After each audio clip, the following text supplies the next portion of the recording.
আজকে এই গভীর রজনীতে আপনাদের কাছে ছোট্ট একটা আবেদন রেখে যায়, যদি কোনোদিন ডাক আসে, যদি কোনোদিন ডাক আসে, যদি কোনোদিন ডাক আসে যে বাংলার জমিনে আল্লাহ তাআলার দিন বিজয়ের লক্ষ্যে রাজপথে আল্লাহর দিন কায়েমের জন্য রক্ত দিয়ে হলেও এই দেশে ইসলামী আইন প্রতিষ্ঠিত করতে হবে, তাহলে কে কে আল্লাহর জমিনে আল্লাহর দিন বাস্তবায়নের জন্য, সংসদে আল্লাহর কোরআন জারি করার জন্য কে কে রক্ত দিতে প্রস্তুত আছেন?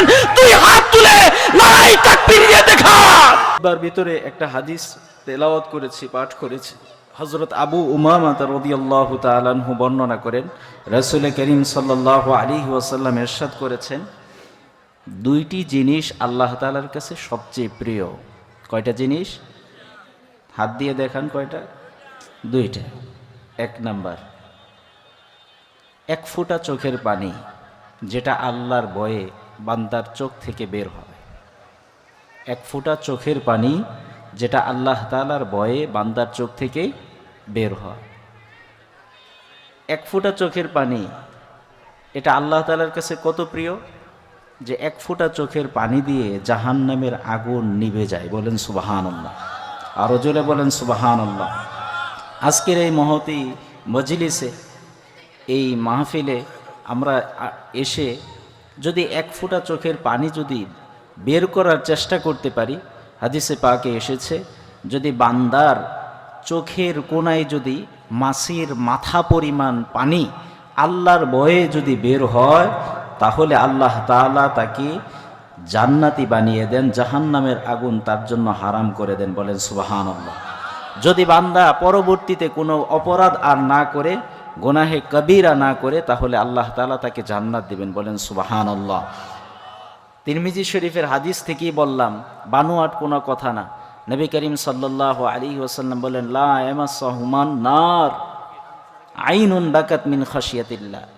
দুইটা চোখ আল্লাহ তাআলা জাহান্নামের আগুন দিয়ে স্পর্শ করাবেন না। এক হলো সেই চোখ যেই চোখ আল্লাহর ভয়ে এক ফোঁটা পানি জড়াইছে। বলেন সুবহানাল্লাহ।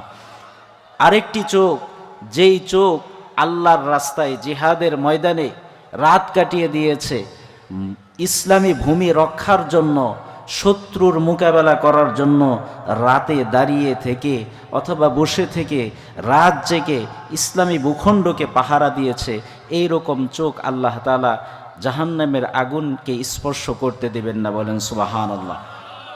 প্রথম যে হাদিস বললাম, সেই হাদিসের মধ্যে নবী করিম সাল্লাল্লাহু আলাইহি ওয়াসাল্লাম বলেন, কাতরাতু দামাআতিন মিন খাশিয়াতিল্লাহ, এমন একটা ফোঁটা যেটা আল্লাহর ভয়ে বের হয়েছে, সেটা আল্লাহর কাছে প্রিয়। আল্লাহর কাছে প্রিয় হলো চোখের এক ফোঁটা পানি। পৃথিবীতে কত কিছু আছে, বান্দা জন্য কত কিছু আল্লাহ তৈরি করেছেন, বান্দার সব কিছু, সব মাখলুকের মধ্যে আল্লাহ তাআলার কাছে একটা জিনিস প্রিয়, সেটা হলো বান্দার এক ফোঁটা চোখের পানি। আজকের এই মাহফিল থেকে যেন শেষ আখিরি মোনাজাতে যেন আমরা চোখের পানি ফেলে মোনাজাত করে আমাদের জন্য জাহান্নামের আগুনকে নিভিয়ে দিতে পারি। বলেন আমিন। দুনিয়াতে এমন ঘটনা ঘটেছে যে ঘটনাতে দেখা যায় যে বান্দার চোখের পানি জাহান্নামের আগুনের আযাবকে নির্বাপিত করে দিয়েছে। বলেন সুবহানাল্লাহ। সংক্ষিপ্তভাবে বলি, হযরত মুসনাদুল হিন্দ, আমাদের এখানে যারা আছে, যারা মাদ্রাসা ছাত্র, তারা নাম জানে, শাহ আব্দুল আজিজ মুহাদ্দিস দেহলভী রহমতুল্লাহ আলাইহি, তিনি একদিন ক্লাসে পড়াচ্ছিলেন, হাদিসের কিতাব পড়াচ্ছেন। তখন তার কাছে একটা লোক আসলো, এসে বলতেছে যে হুজুর, আমার এই হাতের আঙ্গুলে অনেক যন্ত্রণা। হাতের আঙ্গুলে কি হচ্ছে? যন্ত্রণা হচ্ছে। বললেন, কিভাবে এই যন্ত্রণার সূত্রপাত কিভাবে ঘটল? তখন ওই ব্যক্তি বলতেছে যে আমি সরকারি চাকরি করি। ওই সময়ের সরকারি চাকরি করত সে। রাস্তায় এক ভিক্ষুককে আমি দৈনিক কিছু টাকা তাকে ভিক্ষা দিতাম। ঘটনাক্রমে আমার বাড়ির পাশ দিয়ে রাস্তা দিয়ে যাচ্ছিলাম, ভিক্ষুককে দেখি না। একদিন, 2 দিন, 3 দিন না দেখে আমি এই ভিক্ষুকের সন্ধান করার জন্য তার বাড়ি পর্যন্ত গেলাম, তার খোঁজ নেওয়ার জন্য। গিয়ে দেখি সেই ভিক্ষুক অসুস্থ হয়ে একদম বিছানায় শুয়ে আছে। তাকে জিজ্ঞাসা করলাম যে তুমি ভিক্ষা করতে যাও নাই কেন? সে বলল আমি অসুস্থ, সেই জন্য যেতে পারি নাই। তখন এই ব্যক্তি বললেন যে আমি দৈনিক তোমাকে যেই টাকাটা দেই সেই টাকাটা আমি নিয়ে আসছি, তুমি যেহেতু যাইতে পারো নাই তোমাকে দিয়ে গেলাম, নাও। সেই ভিক্ষুক বলল ভাই, আপনি আমাকে যে টাকাটা দিলেন, আপনি আমাকে অনেক ভালোবাসেন, আমার ছেলে নাই, মেয়ে নাই, কেউ নাই, আপনি আমাকে এত ভালোবাসেন, তো আপনার কাছে একটা আবেদন রইল, যদি আমি মারা যাই, আমি সংক্ষিপ্ত করার জন্য তাড়াতাড়ি বলতেছি, আমি যদি মারা যাই তাহলে আমার দাফন কাফনটা আপনি নিজের হাতে করবেন এবং কবরে আপনি আমাকে নিজে একদম আমার কবরে নেমে নিজে রাখবেন, শেষ বিদায়টা আপনার মাধ্যমে যেন আমার হয়, এটা আমার আবেদন। ভিক্ষুক এই কিছুদিনের মধ্যে মারা গেছে। তার ওসিয়ত অনুযায়ী, আবেদন অনুযায়ী এই ব্যক্তি বলতেছে যে আমি তার কবর খনন করে জানাজার নামাজ আদায় করে যখন কবরস্থ করলাম, কবরস্থ করে বাড়িতে আসার পরে দেখি আমার পকেটে একটা সরকারি একটা কাগজ সেটা নাই। তা আমি চিন্তা ভাবনা করে খুব ভালোভাবে খোঁজাখুঁজি করলাম, কিন্তু কোথাও পেলাম না। তখন আমার মনে হলো যে আমি কবরে যে নামছিলাম, আমার পকেট থেকে হয়তো সেই জায়গায় কাগজটা পড়ে গেছে। ঘটনাক্রমে আমি সেই কবরের পাশে গেছি, দেখি কবরটা একটু ফাঁকা। আল্লাহু আকবার বলেন। কবরটা একটু ফাঁকা। সেই ফাঁকা দিয়ে আমি যখন তাকাইছি, মনে হলো কোনো ব্যক্তি এই কবরটা ফাঁকা করে কাগজটা ওই জায়গায় রেখে দিছে। আমি সেই কাগজটা নেওয়ার জন্য আমি সেই ফাঁকা জায়গা দিয়ে হাত প্রবেশ করাইছি কবরের ভিতরে। কবর থেকে হাত বের করার জন্য যখন আমি টান দিছি, তখন কবরের যে বাঁশ থাকে সেই বাঁশ দিয়ে আমার হাতের আঙ্গুলে একটু আঁচড় লেগে কেটে গেছে। এরপর থেকে যে আমার যন্ত্রণা শুরু হয়েছে হযরত, এই যন্ত্রণা আমাকে খুব খুব কষ্ট দিচ্ছে। আমি আপনার কাছে আসছি, একটু পানি পড়া দিলে মনে হয় ভালো হয়ে যাবে। আপনি বড় হুজুর, আপনি শাইখুল হাদিস, তো আপনার পানি পড়ার, আপনার জবানে একটু কোরআন তেলাওয়াত করে পানিতে ফু দিয়ে দম করে দিলে আমার মনে হয় এই পানি এখানে স্পর্শ করলে ভালো হবে। আব্দুল আজিজ মুহাদ্দিস দেহলভী রহমাতুল্লাহি আলাইহি তিনি বলেন, তোমার যে আঘাতপ্রাপ্ত হয়ে তুমি ব্যথাগ্রস্ত হয়েছ, তুমি ব্যথায় যন্ত্রণায় ভুগতেছ, এই আঘাতের স্থানে যে যন্ত্রণা হচ্ছে, এই আঘাত সাধারণ কোনো আঘাত নয়।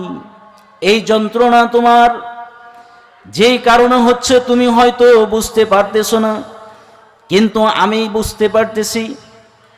সামান্য সময়ের জন্য সেই কবরের মধ্যে আল্লাহ তাআলা আযাব দিয়েছিলেন, সামান্য সময় পরে কবরের আযাব আল্লাহ তাআলা মওকুফ করে এই বান্দাকে নাজাত দিয়েছেন।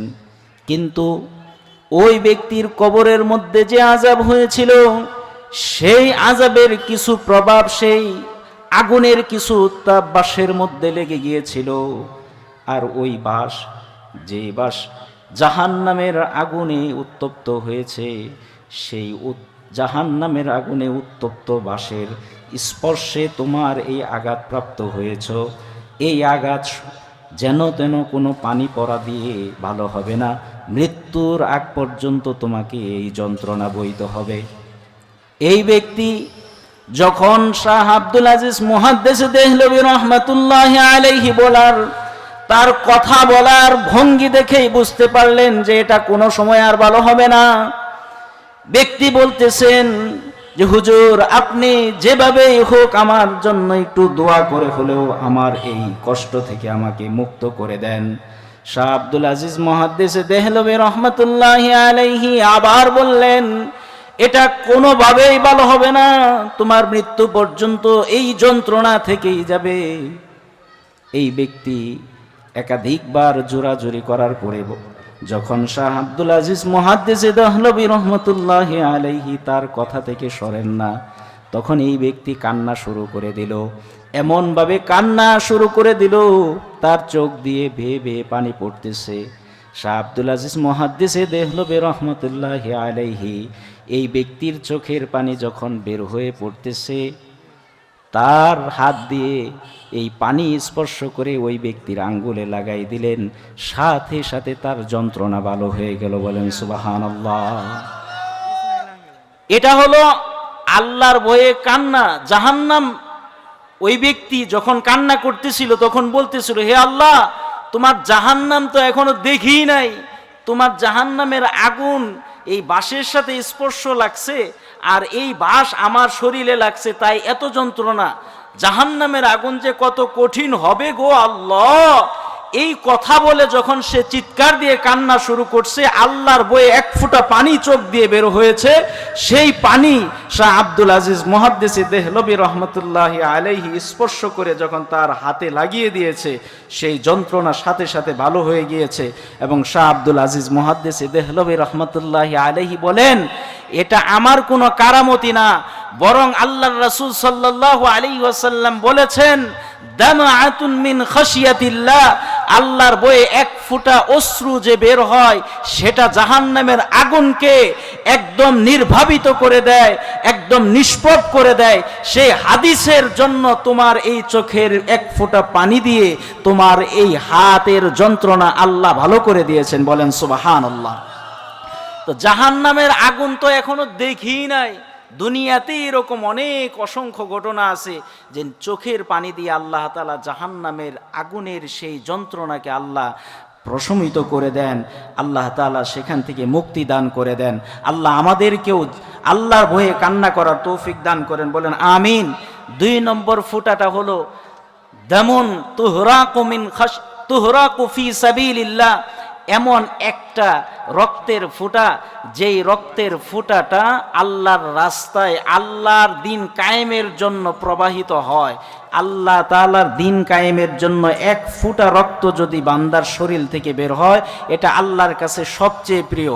আজকে এই গভীর রজনীতে আপনাদের কাছে ছোট্ট একটা আবেদন রেখে যায়, যদি কোনোদিন ডাক আসে, যদি কোনোদিন ডাক আসে, যদি কোনোদিন ডাক আসে যে বাংলার জমিনে আল্লাহ তাআলার দিন বিজয়ের লক্ষ্যে রাজপথে আল্লাহর দিন কায়েমের জন্য রক্ত দিয়ে হলেও এই দেশে ইসলামী আইন প্রতিষ্ঠিত করতে হবে, তাহলে কে কে আল্লাহর জমিনে আল্লাহর দিন বাস্তবায়নের জন্য, সংসদে আল্লাহর কোরআন জারি করার জন্য কে কে রক্ত দিতে প্রস্তুত আছেন?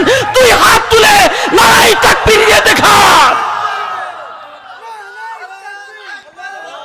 প্রিয় ভাইরা আমার, 2টা ফোঁটা, একটা ফোঁটা হলো চোখের ফোঁটা, আরেকটা ফোঁটা হলো রক্তের ফোঁটা। আল্লাহ তাআলা যেন আমাদের চোখের পানির সাথে সাথে নিজের বুকের তাজা রক্তটাও আল্লাহর জন্য রাজপথে ঢেলে দেওয়ার তৌফিক দান করেন। বলেন আমিন। আরো জোরে বলেন আমিন।